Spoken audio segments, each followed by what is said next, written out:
주의 사랑을 주의 선하심을 주의 은혜를 생각해보라. 하늘보다 더 높으신 아버지의 사랑 들고 놀랐네. 아버지 사랑 들고 놀랐네. 주의 사랑을 주의 선하심을 주의 은혜를 생각해보라. 하늘보다 더 높으신 아버지의 사랑 들고 놀랐네. 아버지 사랑 들고 놀랐네. 내 어찌 그 사랑 잊으리. 내 어찌 주의 긍휼 잊으리. 내 영혼의 모든 소원 만족시키 하나님. 주의 사랑을 주의 선하심을 주의 은혜를 생각해보라. 하늘보다 더 높으신 아버지의 사랑 들고 놀랐네. 아버지 사랑 들고 놀랐네. 내 길을 잃고 헤맬 때 나 길을 잃고 헤맬 때 그 사랑 날 찾아내셨네. 내 영혼의 모든 소원 만족시키 하나님. 주의 사랑을 주의 선하심을 주의 은혜를 생각해보라. 하늘보다 더 높으신 아버지의 사랑 들고 놀랐네. 아버지 사랑 들고 놀랐네. 창세기서 35장 1절에서 3절 말씀을 가지고 베델로 올라가자. 다 같이 따라하세요. 베델로 올라가자. 라는 제목으로 하나님 말씀 증거하겠습니다. 여러분들의 그 기도 덕분에 제가 무사히 한국 가서 아버님 만나 뵙고 또 이렇게 기쁨으로 돌아왔습니다. 우리가 이제 비행기를 타고 여행을 하면 이착륙을 할 때는 문을 다 닫으라가죠. 창문을 다 열으라 그러잖아요. 다 열으라 그래요.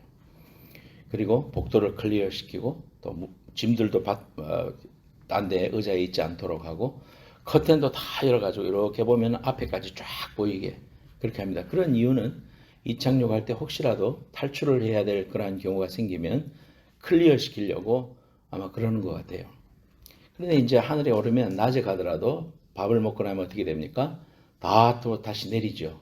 요즘 비행기는 이제 이렇게 수동으로 안 하고 자동으로 그냥 안 해도 쫙 어두워지더라고요. 자동으로 이렇게 창문 자체가 그냥 쫙 이렇게 블랙으로 바뀌어서 깜깜한 밤이 돼요. 그러면 잠자라 이거죠. 잠자면은 스튜디오스들이 편하니까 잠을 자고 그렇게 이제 갑니다. 밖에는 환하지만은 깜깜합니다. 우리 인생을 살다 보면은 이렇게 깜깜한 일을 만날 때가 있습니다. 앞이 그냥 캄캄해지고 절벽같이 인생이 어려움을 놓는 그런 경우가 많습니다. 미국도 마찬가지지만 한국 사회를 이렇게 가보니까요. 젊은이들이 꿈이 없어요. 왜냐하면 옛날에는 노력하고 열심히 일하면은 전세방 마련하고 또 저축하고 열심히 노력하면은 작은 집을 사고 그래서 사회에 정착해서 사회인으로 살아갈 수 있었는데 한국 사회가 이제는 그러한 세대가 되지 못했습니다. 저희들이 학교 다닐 때만 하더라도 서클도 있고 기도 학생회도 있고 뭐 CCC도 다니고 그러면서 캠퍼스 생활의 그 기쁨을 누렸지만 요즘은 들어가면은 스펙을 쌓느라고 나와서 취직을 하기가 너무 어렵기 때문에 그런 시간이 없어서 모든 기독 학생회라든지 이러한 것들이 다 무너지고 아이들은 공부하는 기계로 이렇게 변화됐습니다. 옛날에는 좋은 대학을 나와도 취직할 수 있었는데 요즘은 아무리 서울대를 나와도 취직할 수 없는 그런 이제 시대가 됐고 꿈이 없어요. 열심히 일해도 뭔가 보장이 되지 않으니까 꿈이 없어요. 이런 시대를 살아가고 있습니다. 마치 캄캄한 그러한 밤을 걸어가고 있는 듯한 그러한 시대를 오늘날 많은 분들이 살아가고 있다. 특별히 우리가 과거 거의 2년 동안 코로나로 인해서 전혀 다른 세상이 되고 말았습니다. 사람을 만나면 반가워하고 저쪽에 사람이 오면 하이를 해야 되는데 미국 사회에서 경계를 하고 마스크를 써야 되는 이런 시대가 됐고요. 또 어떤 모임에 가더라도 오늘 저렇게 좋은 모임이 있어도 서로의 건강을 위해서 만남을 꺼리고 또 일부러 자제하고 그렇게 함으로써 인간관계나 또는 모든 면에 있어서 상당히 우리의 삶에 많은 변화들이 우리에게 있다는 사실을 봅니다. 영적으로는 어떻습니까? 영적으로 보면은 영적으로 깊어진 사람들도 있지만은 제너럴리 보면 영적으로 너무너무 약해지고 하나님 앞에 나와 예배하지 못하기 때문에 또 지금 대면 예배가 허락되었음에도 불구하고 또 여러 가지 건강상의 이유로 또는 두려워하는 마음으로 예배에 나오지 못하는 경우가 너무나 많습니다. 많은 교회들이 문을 닫고 또 큰 대형 교회도 제 친구들 서울에 있는 큰 목회를 하는 친구들도 고등학교 동창들도 그저 10% 나와서 예배하고 있다 그런 이야기를 들었어요. 그러니까 영적으로 상당히 어두운 그러한 그런 시대를 살아가고 있다. 영적으로도 약해지고 육적으로도 약해지고 경제도 지금 거의 파탄 지경에 이르는 이러한 삶의 오늘의 현실을 바라보면 캄캄한 밤처럼 참 앞길을 한 발 한 발 디디면서 가는 이러한 시대에 살아가고 있다 이렇게 볼 수 있습니다. 오늘의 말씀의 주인공인 야곱의 인생에 보면 세 번의 이러한 어두운 시절이 있었습니다. 첫 번째는 뭐냐면은 형 에서를 속이고 축복을 받다가 에서의 분노를 사서 외삼촌 라반의 집으로 도망가는 현장. 그때 야곱의 캄캄한 밤이 왔습니다. 그래서 창세기 27장에 보면 에서가 이제 내가 아버지도 이제 눈도 어두워지고 연수가 얼마 남지 않았으니까 내가 동생 야곱을 죽이고 말겠다. 이렇게 결단하는 소리를 엄마가 듣고 이제 아들을 피난시키려고 합니다. 그래서 남편 이삭에게 가서 이야기합니다. 보니까 당신이 결혼했던 해족속, 그 해족속의 아내들하고 결혼을 했다고 성경에 나오는데 그 때문에 내가 너무 마음에 괴로웠기 때문에 이제 이 아이는 가나안 사람이 아닌 유대 사람 속에서 짝을 찾아야 되겠습니까? 그러니까 내 오빠에게 보냅시다. 그렇게 해서 이삭의 축복을 한 번 더 받고 출발해서 갑니다. 사실은 에서를 무서워해서 떠나는 죽음의 공포가 다가오기 때문에 떠나는 그러한 장소였습니다. 떠나가다가 광야에서 돌베개를 베고 잠을 잤습니다. 승냥이의 울음소리가 들려오고 캄캄한 그 밤에 정말 내 인생이 어떻게 될 것인가? 다시 돌아올 수 있을까? 과연 외삼촌은 나를 받아줄까? 아니면 에서가 지금 따라오고 있는 건 아닐까? 이런 생각으로 상당히 불안해하고 고통스러워하고 있는 그 야곱에게 하나님이 나타나십니다. 천사를 통해서 하늘에서부터 그가 누워있는 그 자리까지 큰 하늘의 사닥다리가 연결되더니 천사들이 오르락내리락 하면서 이런 말씀을 주십니다. 창세기 28장 15절에 내가 너와 함께 있어 네가 어디로 가든지 너를 지키며 너를 이끌어 이 땅으로 돌아오게 할지라 내가 네게 허락한 것을 다 이루기까지 너를 떠나지 아니하리라 하신지라. 이 귀한 말씀으로 용기를 주시고 약속을 주시고 다시 돌아오게 하시겠다는 하나님의 약속을 붙잡고 떠나가게 합니다. 그러므로서 이러한 어려운 영적인 밤을 탈출하고 새로운 힘을 얻고 일어서는 것을 볼 수 있습니다. 그래서 자신이 잤던 그 돌 베개에 기름을 붓고 돌을 세웁니다. 그리고는 베델이다. 하나님의 집이다. 베트라는 말은 집이라는 말이고 엘은 하나님입니다. 그러니까 하나님의 집이다 하면서 그 베델이라고 거기에다가 이정표를 세우고 떠나갑니다. 그래서 이제 그가 외삼촌 라반의 집에 가서 20년 동안 있으면서 결혼도 하고 더 큰 가문을 이루어서 인구도 늘어나고 재산도 늘어나서 이제는 내가 집으로 돌아가야 되겠다. 형 에서를 만나 화해를 하고 내 본토의 집으로 돌아가야 되겠다 생각하고 돌아오다가 야복강 앞에 섰습니다. 그 야복강 앞에서 두려움이 엄습했습니다. 왜냐하면 형이 과연 나를 받아줄까? 형이 과연 나를 가족의 한 사람으로 받아줄까? 아니면 지금까지도 칼을 갈고 있다가 나를 죽일까? 너무너무 괴로워서 그 강을 건너갈 수가 없습니다. 형이 지금 소식을 듣고 오고 있다는 소식을 들었습니다마는 자신은 그것을 건너갈 수가 없어서 가족들부터 먼저 건너게 하고 자신은 남아가지고 막 이럴까 저럴까 마음 속에 불안해하는 장면이 성경에 나와요. 그런데 그런 가운데서도 이제 너무 힘드니까 하나님의 천사하고 씨름이 붙습니다. 씨름을 했다. 레슬링을 했다 그랬습니다. 영적인 어려움 속에서 하나님의 천사와 더불어서 씨름을 하다가 하나님의 천사가 이놈 봐라 이 너무 세네 하고는 탁 건드려서 이 환도뼈가 이 고관절이 부러집니다. 그러면서 축복합니다. 하나님의 축복이 들립니다.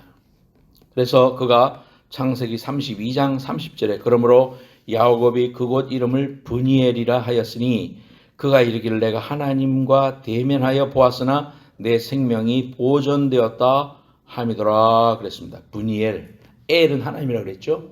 이 얼굴을 봤다. 하나님의 얼굴을 봤다. 그 말입니다. 그러니까 하나님의 얼굴을 보면 죽는데 하나님의 천사와 더불어 씨름하다가 하나님의 말씀을 듣고 내가 너를 축복하겠다. 네가 이곳으로 돌아올 것이다. 라는 약속을 두 번째로 듣습니다. 그럼으로써 그가 그러한 영적인 두 번째 슬럼프에서 벗어나는 그러한 은혜를 힘입습니다.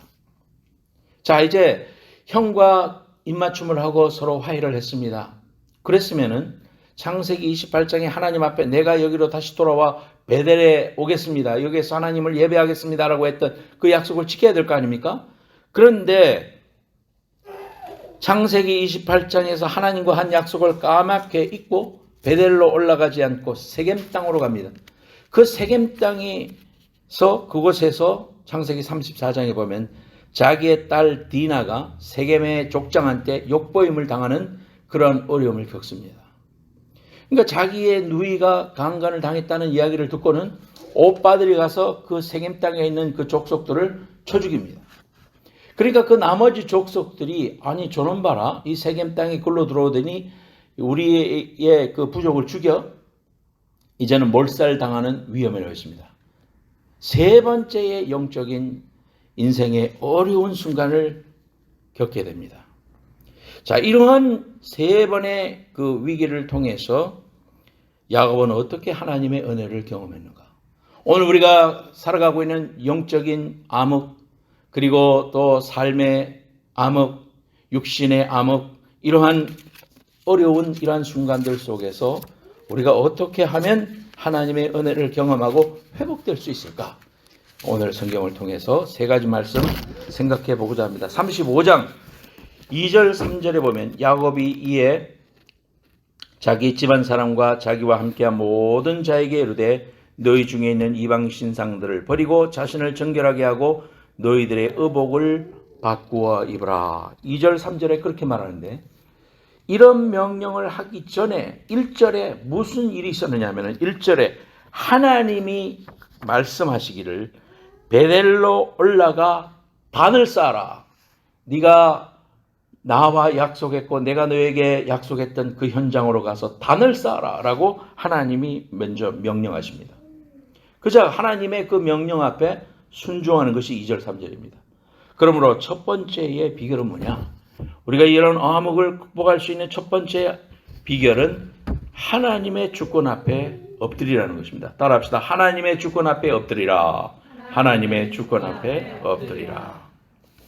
우리는 예수 믿고 나서도 우리의 자아가 그대로 있죠. 하나님의 말씀해 주심이 있습니다. 예수님 믿기 전에는 내 자아만 있었으니까 내가 원하는 대로 살았어요. 그 길이 사망의 길이고 죄의 길입니다. 그런데 예수님 믿고 나면 예수님이 내 마음의 주인으로 오셔서 나를 좌정하시고 내 삶의 중심에 계시기 때문에 하나님의 음성이 우리를 움직이십니다.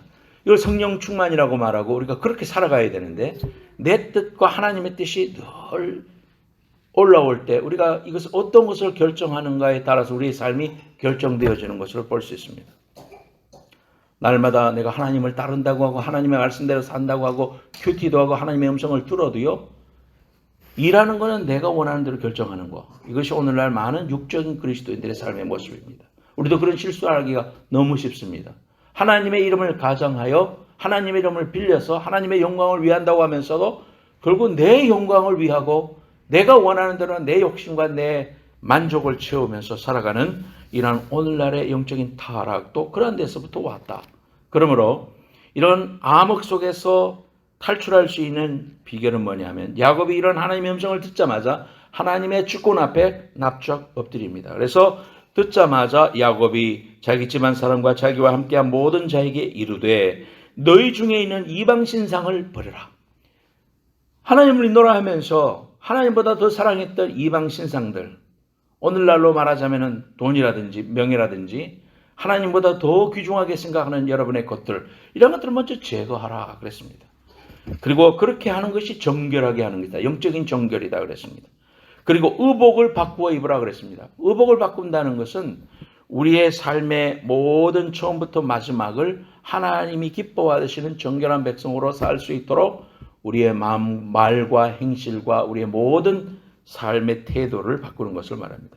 그리고는 뭐라고 하느냐? 일어나 베델로 올라가라. 베델로 가라. 이 성경에서는 실제적으로 그 땅으로 가라 이 말입니다. 베델에 너희 하나님의 약속으로 돌단을 쌓았던 그곳에 가서 하나님 앞에 예배하라. 내 환난 날에 내게 응답하시며 내가 가는 길에서 나와 함께 하신 하나님께 내가 거기서 제단을 쌓겠다. 까맣게 잊어버렸던 하나님과의 약속을 기억하며 믿음의 자리로, 첫사랑의 자리로, 하나님이 내게 베풀어 주신 은혜의 자리로 올라갔을 때 하나님께서 그에게 회복과 은혜와 빛을 비춰주신 것을 봅니다. 인생 전체를 통해서 내 인생에 개입하시고 주관하시고 인도하시는 그 하나님의 어마어마한 계획 앞에 빨리 항복하는 것이 우리의 삶이 하나님 앞에 먼저 항복하고 엎드리는 것이 방황하지 않고 축복의 길로 가는 지름길이다. 그렇게 말하는 것입니다. 여러분, 하나님은 절대로 하나님의 잡은 백성을 포기하지 않으십니다. 그렇기 때문에 때로는 우리가 하나님 길을 떠나서 멀리 가고 탕자처럼 떠나기도 하고 하나님의 뜻에 거스르기도 하는데요. 그만큼 인생을 방황하는 것입니다. 돌아가는 것입니다. 그래서 우리가 깨닫는 순간 빨리 하나님 앞에 복종하고 순종하고 그 즉시 순종하는 것이 필요합니다. 제가 고등학교 때 그 한 친구를 전도했습니다. 학생회 회장이니까 교회 학생들을 더 많이 나오게 해야 되겠다는 일념으로 뭐 영혼을 사랑하고 이런 건 두 번째고 하여튼 이 친구들을 김천고등학교는 저 멀리 상주라든지 뭐 이런 데서 공부 잘하는 애들이 시험 쳐서 오는 학교니까 애들이 자취를 하면서 살아요. 그러니까 외롭단 말이에요. 그래서 그 고등학교 친구 김영식이라는 친구를 제가 전도했습니다. 주일날 오후 이제 오전 예배를 드리고 학생 예배가 2시니까 제가 찾아갔어요.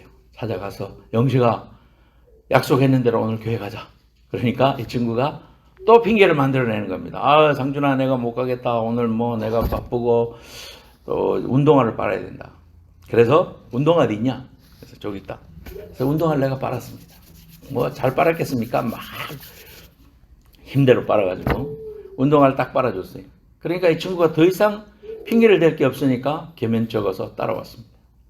그렇게 따라왔는데 그 일로부터 예수를 믿어가지고요. 이 친구가 나중에 내가 협동총무도 시키고 그러니까 뭐 얼마나 열심히 수련회 가서도 은혜를 받고 뭐 그러더니요. 고등학교를 졸업하고 우리는 다 대학 갔지만 이 친구는 가정이 너무너무 가난해서 대학은 합격했지만 가지를 못했습니다. 그래서 이 친구가 장기 하사로 육군 장기 하사로 들어갔습니다. 군에 가서 하사로 이제 돈을 모아가지고 내가 대학을 다시 가야 되겠다 하면서 이제 근무를 하고 야간으로는 공부도 하고 그렇게 했다고 그래요. 그런데 군대에서 어떤 한 분을 만났는데 그분이 예수를 잘 믿는 그런 한 분을 만나가지고 그러니까 하나님 믿는 사람들한테는 참 이런 만남의 축복을 하나님이 허락해 주시는 것 같아요. 그 사람을 통해 가지고 야 네가 이제 하사로 그냥 하지 말고 육군에는 항공대가 있는데 파일럿 조종하면 네가 하사에서 원래는 하사, 중사, 상사, 1등 상사, 그 다음에 준이거든요. 준이. 이렇게 검색 나는, 그 소위 계급장 같은데 검색으로 되어 있는 거. 이제 준사관이에요. 그러니까 바로 이제 그 항공 준이만 되면은 너는 바로 준이가 되고 평생 준사관으로 네가, 지위도 올라갈 뿐만 아니라 페이도 좋아지고 네가 너무 좋다. 이 길이 있다. 이렇게 알려줬어요. 그래서 이 친구가 그 사람의 말을 듣고는요, 거기에 어플라이를 했습니다. 그래서 뭐 몇백 명이 지원을 했는데, 실제 인간까지는 오랜 시간 동안, 10개월 동안 하는데, 줄이고. 거기서 떨어지면은 바로 전역이랍니다. 그러니까 얼마나 마음이 떨리겠어요. 그런 가운데서 그 헬리콥터 조종을 잘 수료해가지고 인간을 하고, 또 우리 교회 후배하고 결혼을 하고, 그래서 이 친구가 믿음으로 살기 시작했습니다. 하나님의 귀한 축복으로 군대 내에서 열심히 신앙생활을 해가지고 장로가 되었어요. 그래서 장로가 될 때 그 에세이를 써내는데 에세이를 나한테 보여주더라고요. 고등학교 2학년 때 우리 집에 와서 나를 전도한 오상준이가 운동화를 빨아줘서 교회를 가자고 해가지고 그때부터 잡혀가지고 하나님의 자녀가 되고 어쩌고저쩌고 간증이 나오더라고요. 장로가 됐어요. 그리고 부인은 권사가 됐어요. 그러면서 하나님의 귀한 축복과 은혜를 받았습니다. 그런데 전역을 앞두고 이제 내가 전역을 이제 35년 동안 근무를 하고 이제 그래도 50대 후반이 되는데 아직도 한창인데 내가 나가서 무엇을 할까? 과연 또 이 마지막 군문을 뭐 많은 사람들이 운전을 하다가 죽기도 하고 사고도 있고 그러니까 헬리콥터가 그런 게 많은 것 같아요. 헐죽음의 공포로 인하여 이제 신앙으로 극복을 하기도 하지만은 마지막에 이 전역을 앞두고 우울증이 찾아왔대요. 우울증이 찾아와가지고 막 감당할 수 없는 그 공포와 또 어려움으로 인해서 그 참 많은 어려움을 겪었답니다. 기도해도 안 되고 울어도 안 되고 상담해도 안 되고 진짜 하나님과 나 사이에서만 있어야 되는 그러한 순간이었나 봐요. 그래서 어느 날 군교회를 찾아가서 하나님 앞에 무릎을 꿇고 기도를 시작했답니다. 하나님 죽겠습니다. 숨이 막히게 죽겠습니다. 그렇게 울면서 기도하는데 하나님의 음성이 마음속에 들리더래요. 사랑하는 영식아, 네가 무엇을 할까? 무엇을 해서 나를 기뻐할까? 그런 생각하지 마라. 너는 내 안에서 나를 인조해라. 나를 기뻐하라. 너는 나의 있는 모습 그대로 기쁨이다. 이런 음성이 자기에게 들리더랍니다. 하나님이 내가 무엇을 하고 무엇을 많이 하고 막 하나님을 기쁘시게 하려고 막 금식을 하고 막 선교를 다니고 이게 중요한 게 아니고 나는 너와의 이러한 사랑의 관계, 네가 나를 알고 내가 너를 알아, 네가 내 안에 거하고 내가 네 안에 거하는 이러한 일로 만족하며 평안 가운데 사는 것이 나의 뜻이다. 이러한 하나님의 음성을 들었다고 그래요. 그 순간 마음속에 있는 짐이 툭 떨어지면서 평안이 몰려오고 새로운 인생으로 인생을 극복하고 하나님의 은혜로 잘 전역을 하고 지금 또 새롭게 취업돼 해가지고 잘 살고 있습니다. 사랑하는 여러분, 우리가 하나님의 주권을 절대 믿으면 내 앞길, 내 결혼, 내 건강, 또 내가 지금 당면하고 있는 여러 가지 것들 가지고 막 노심초사하고 막 발버둥 치면서 어떻게 할까 무엇을 할까 막 그렇게 하지 않아도 된다 이 말이에요. 하나님의 주권을 믿는 사람은, 하나님을 절대 신뢰하는 사람은 하나님 안에서 있는 것을 즐거워하고 내가 하나님의 기쁨이지, 하나님이 나의 존재 자체로 인해서 기뻐하지. 오늘 유리도 오고 제임스도 왔지만, 지미도 왔지만 케빈 자체로 기쁜 거지, 케빈이 나한테 뭘 해줘서 뭐 아빠 그랬다고 해서 엄청 기뻐했다 그러죠. 아빠 했다, 그거는 뭐 그냥 아빠 해서 했는 말일지도 몰라. 그런데도 그 막 세상에 우리 천재가 이런 천재가 있네 싶으죠. 그래서도 기쁘지만, 그러나 그 아이 존재 자체로 인하여 우리에게 기쁨이 되죠. 저도 아이들을 기릅니다마는 아이들을 바라보면 아이들이 무엇을 해서 기쁜 것이 아니라 아이들이 존재 자체로 인해서 내가 기쁘고, 전화해서 아빠 무슨 일이야? 아니 그냥 전화했어, 목소리 듣고 싶어서 전화했어 라고 할 때 우리 마음의 기쁨이 충만해집니다. 너무 좋은 겁니다. 내가 너를 사랑하고 네가 나를 사랑하고 우리가 서로의 존재로 인하여 기뻐하는 사랑스러운 가족이다. 그 사실이 우리에게 힘이 되고 기쁨이 됩니다. 마찬가지입니다. 여러분과 제가 하나님 앞에 어떠한 일을 하고 막 큰 목회를 하고 막 큰 사역을 하고 막 하나님 앞에 바쁘게 움직이고 그렇게 해서 하나님 기뻐하시는 게 아니에요.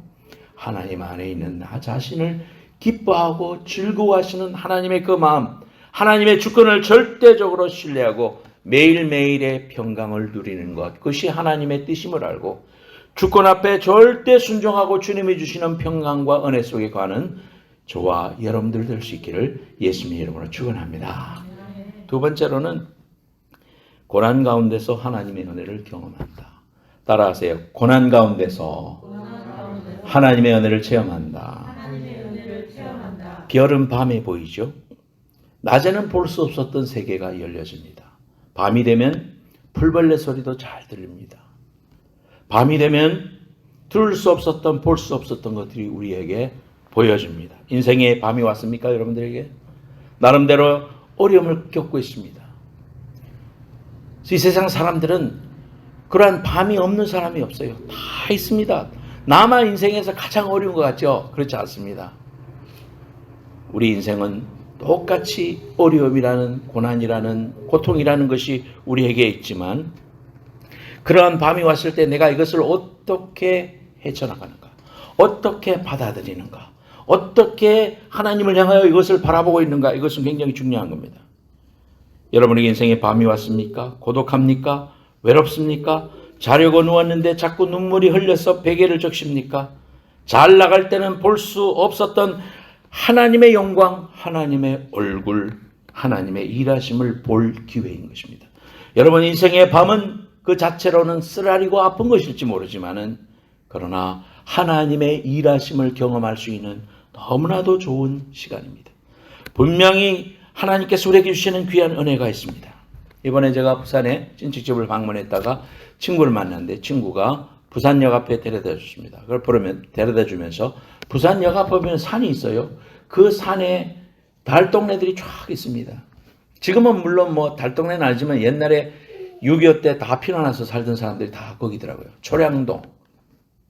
거기를 기차 시간에 남았으니까 데려다 주겠다고 그래요. 그래서 거기에 갔습니다. 정말 옛날에 저 위에 사는 사람들이 힘드니까요, 이 모노레일을 놔가지고 밑에서 우물에서 물을 실어가지고는 그 위로 올라갔던 시설도 그대로 있고요. 그리고 그 초량동에서 뭐 유명한 사람 났다고 박칼린이라든지 또 나훈아라든지 또 이번 이경규가 거기 출신이다, 초량초등학교 출신이다 하면서 이렇게 사진을 붙여놨어요. 근데 저는 그것보다도 좀 감동스러웠던 것이 초량교회였습니다. 왜냐하면 제가 교회사를 공부하면서 초량교회의 중요성을 알고 있기 때문에 여기 초량교회라고 해서 깜짝 놀라서 바라봤습니다. 그 초량교회는 부산역을 마주한 그 언덕배기에 있는데요, 영남권을 상징하는 대표적인 그 믿음의 사적지입니다. 6.25 전쟁이 나서 전쟁 준비가 안 되어 있던 남측 군대는 밀려가지고 대구 낙동강만 남았죠. 요만큼만 남았어요. 이제 조금만 밀리면 갈 데가 없어요. 제주도로 가야 돼요. 그 나라가 없어지는 겁니다. 영토, 주권, 국민이라는 세 가지의 분모가 없으면 나라가 망하는 거 아닙니까? 영토가 없어지니까 나라가 망하게 생겼어요. 그럴 때에 바람 앞에 등불 마냥 멸망의 위기에 있던 그런 시절에 부산 초량교회 안에 목사님들과 장로님들과 나라를 걱정하는 많은 사람들이 매일 모여서 철회하면서 구국 기도회를 했던 장소라고 제가 알고 있었기 때문에 그 초량교회를 딱 봤을 때 이곳이 믿음의 역사지구나. 그래서 6.25 전쟁 발발했을 때 절체절명의 위기에서 교회가 피난민들을 먹여 살리기도 하고 또 천막을 쳐서 그곳에서 교인들이 피난민 구호 사업도 할 뿐만 아니라 국난 극복을 위한 간절한 기도를 열습니다. 그래서 그 정금준 장로라는 분이 95세인데 이런 말을 써놨어요. 나라와 민족을 위해서 항상 밤에도 낮에도 기도하고 기도를 했습니다. 초량교회에 전국에서 모였어요. 그 당시 대통령도 오고 부통령도 오고 장관도 오고 다 왔어요. 한국에 있는 정치인들도 다 와서 하나님 앞에 기도했어요. 초량교회 역사위원회 정충건 위원장이 말합니다. 목회자들이 그동안 우리가 하나님께 죄 지은 것, 특히 일제강점기 시대 때 우리 일제강압에 못 이겨서 신사참배했던 것, 우상에게 절했다는 죄책감 내어놓기 힘들었지만 그 당시 기도자, 설교자들이 고백하면서 회개하면서 기도하기 시작했었습니다. 우리 민족이 유난히 역사에 그 어려움을 많이 겪었죠. 참 피난을 다니고 어려움 당하고 정말 어려움을 많이 겪었습니다. 많은 억압과 고난의 밤을 유난히도 많이 겪었지만은 그 고난을 통해서 얻은 영적인 성장과 구원의 역사와 또 삶의 축복들은 세계가 놀랄 한강의 기적을 이루어냈죠. 인생도 마찬가지입니다. 고난은 변장된 축복이다 라고 그렇게 말하지 않습니까? 코로나라는 어려움이 오고 육신의 어려움이 오고 삶의 어려움이 오고 경제적인 지금 어려움이 오고 앞이 깜깜하고 어떻게 갈지 헤쳐나갈지 우리는 알 수 없습니다. 그러나 우리는 하나님의 귀한 주권을 첫 번째로 믿고요. 두 번째로는 고난의 밤에 하나님의 은혜가 하나님의 얼굴이 하나님의 영광이 더 잘 보인다 이 말이에요. 하나님의 귀한 축복과 은혜를 통하여 하나님이 우리를 만들어 가시려고 하는 하나님의 역사와 은혜가 일어날 수 있는 하나님의 영적인 부흥이 도리어 일어날 수 있는 그런 현장이 오늘 저와 여러분들이 맞이하고 있는 이러한 어두운 시간들이다 이 말이에요. 낮에는 안 보이던 하늘의 무수한 별들이 보이고 영적 눈이 열리듯이 귀한 축복과 회복의 영육 간의 귀한 부흥과 축복이 오늘 이러한 고난 가운데 이루어지고 또 이루어지고 있음을 믿습니다. 여러분이 귀한 은혜를 붙잡고 승리하는 귀한 성도들 되시기를 예수님의 이름으로 축원합니다. 세 번째로 예배의 자리를 회복하면 됩니다. 35장 6절 7절에 야곱과 그와 함께한 모든 사람이 가나안 땅 루스 곧 베델에 이르고 그가 거기서 제단을 쌓고 그것을 엘 베델이라 불렀으니 이는 그의 형의 낯을 피할 때에 하나님이 거기에서 나타나셨습니다. 엘 베델이라고 불렀다. 다시 베델을 엘 베델이라고 불렀다. 그 말은 베델이란 말에 다시 엘이 붙어가지고 하나님의 집에 하나님이 계신다 이 말이에요. 엘 베델이었다. 그냥 베델로만 끝나는 것이 아니라 이제 세겜에서 엘 베델로 올라가라. 하나님이 기뻐 주시는 그러한 베델의 자리로 올라가 회복하라. 그렇게 우리에게 말씀해 주고 있습니다. 아마 모르긴 몰라도요. 이 베이에리아에 있는 많은 사람들이 아니 한국에 있는 많은 교인들이 2년 동안 예배 드리지 않고 집에서 온라인으로 예배 드리는 일이 편하고 또 모든 일에 있어서 우리 삶에 유스트되어 있습니다, 여러분. 그렇기 때문에 이제 새롭게 우리가 하나님 앞에 모여서 예배하려고 할 때에 우리의 삶이 세겜 땅에 그대로 머물러 있기를 원하는 이러한 우리의 육신의 속삭임이 우리를 붙잡고 있을지 모릅니다. 밖으로는 내 건강이 아파서요. 또 아직까지 우리 부모님이 있어서요. 우리가 예배에 못 나가겠습니다. 아니면은 한국처럼 정부가 컨트롤을 하니까 10%만 나가기 때문에 내가 못 나가겠습니다. 라고 말하고 있는지 모르지만 그 중에는 정말 그런 사람도 있을지 모르지만 많은 분들이 우리가 예상하기를 영적으로 다운되고 그래서 예배 안 나가도 되네. 집에서 예배도 해도 되네. 이러한 생각들이 오늘날 그리스도인들에게 다 들어갔어요. 그러니까 예배 안 가도 되는 거야. 그것이 편해지고 그것이 만약에 세겜 땅이 된다면 이것은 우리에게 큰 죄악입니다. 하나님이 기뻐 받으시 않는 모습입니다. 내가 하나님 앞에 예배의 자리를 회복하고, 집에서도 우리가 예배 드려봤지만, 저도 예배 드려봤지만, 대면 예배로 우리가 하나님 앞에 나와 예배하는 일보다 더 좋을 수는 없어요. 하나님 앞에 35장 3절에 우리가 일어나 베델로 올라가자 내 환난 날에 내게 응답하시며 내가 가는 길에서 나와 함께 하신 하나님께 내가 거기서 제단을 쌓으려 하노라 결단했던 것처럼, 저와 여러분들이 마음의 중심에서부터 그래, 세겜에 머물지 말자, 영적인 베델로 올라가자, 더 나아가 엘 베델로 올라가자, 하나님 앞에 그렇게 결단하고 삶을 주님 앞에 드리고 마음의 중심을 드리고 삶의 가장 소중한 것을 주님 앞에 드려서 헌신하게 될 때, 하나님은 이러한 흑암과 어려움 속에서 우리를 놔두게 하신 하나님의 귀한 목적을 이루실 것이고, 또 우리는 저로 더 성장할 것이고 하나님의 나라가 가까워왔습니다. 여러분, 이 귀한 시대에 하나님의 귀한 사명을 감당하고 환난 날에 하나님의 응답하신 곳이 베델입니다. 여러분의 베델은 어디였습니까? 하나님이 나와 함께 하시며 은혜를 맛보기 해주셨던 그것이 베델입니다. 믿음의 첫사랑을 얻은 자리가 베델입니다. 은혜 받은 자리가 베델입니다. 병이 낫고 하나님의 은혜를 경험한 자리, 그 자리가 베델입니다. 베델로 올라갑시다. 주님 다시 오실 날, 그날을 바라보고 주님 오늘 오셔도 내일 오셔도 부족할 것이 없도록 주님 앞에 베델로 올라가는 귀한 성도들 되시기를 예수님 이름으로 축복합니다.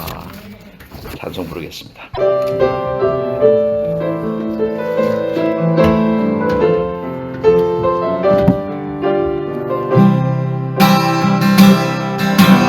주님 다시 오실 때까지 나는 이 길을 가리라.